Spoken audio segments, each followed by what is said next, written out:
श्री पद्म पुराण में वर्णित माघ शुक्ल पक्ष की जया एकादशी महात्म्य कथा।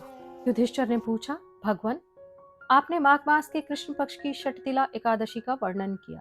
अब कृपा करके यह बताइए कि शुक्ल पक्ष में कौन सी एकादशी होती है, उसकी विधि क्या है तथा उसमें किस देवता का पूजन किया जाता है।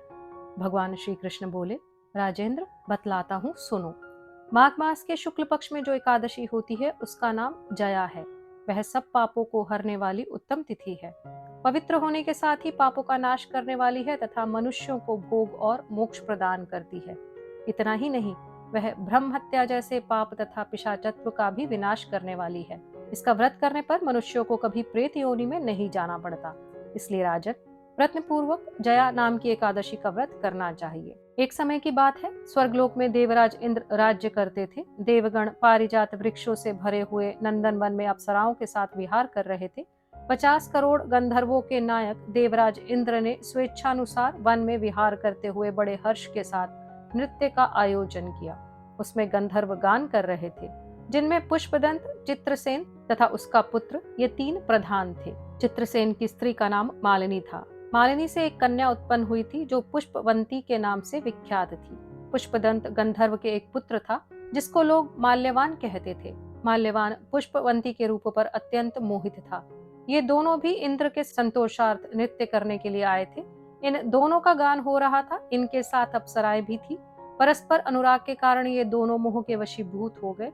चित्त में भ्रांति आ गई, इसलिए वे शुद्ध गान ना गा सके। कभी ताल भंग हो जाता और कभी गीत बंद हो जाता था। इंद्र ने इस प्रमाद पर विचार किया और इसमें अपना अपमान समझकर वे कुपित हो गए। अतः इन दोनों को शाप देते हुए बोले, ओ मूर्खो, तुम दोनों को धिक्कार है। तुम लोग पतित और मेरी आज्ञा भंग करने वाले हो। अतः पति पत्नी के रूप में रहते हुए पिशाच हो जाओ। इंद्र के इस प्रकार शाप देने पर दोनों के मन में बड़ा दुख हुआ। वे हिमालय पर्वत पर चले गए और पिशाच योनि को पाकर भयंकर दुख भोगने लगे। शारीरिक पातक से उत्पन्न ताप से पीड़ित होकर दोनों ही पर्वत की कंदराओं में विचरते रहते थे। एक दिन पिशाच ने अपनी पत्नी पिशाची से कहा, हमने कौन सा पाप किया है जिससे यह पिशाच योनि प्राप्त हुई है।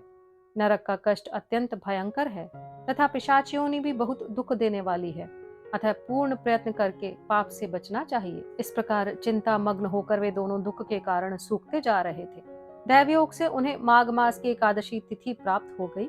जया नाम से विख्यात तिथि, जो सब तिथियों में उत्तम है, आई।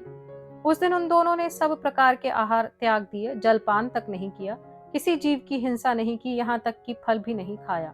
निरंतर दुख से युक्त होकर वे एक पीपल के समीप बैठे रहे। सूर्यास्त हो गया। उनके प्राण लेने वाली भयंकर रात उपस्थित हुई। उन्हें नींद नहीं आई। वे रति या और कोई सुख भी नहीं पा सके।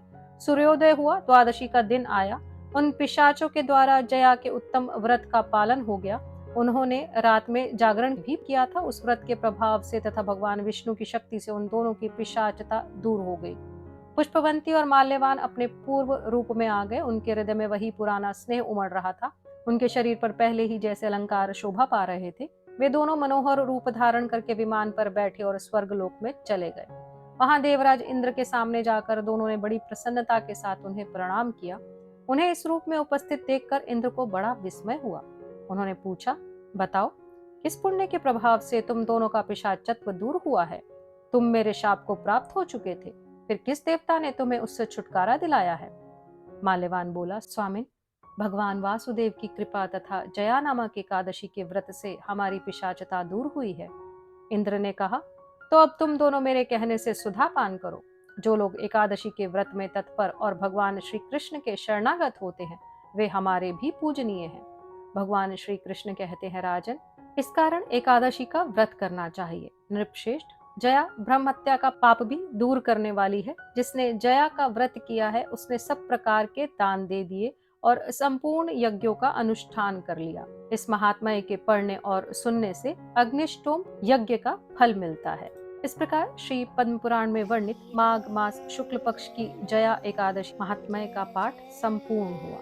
अपने सनातन और वैदिक इतिहास से जुड़ने के लिए कृपया इस चैनल को सब्सक्राइब करें। ओम नमो भगवते वासुदेवाय।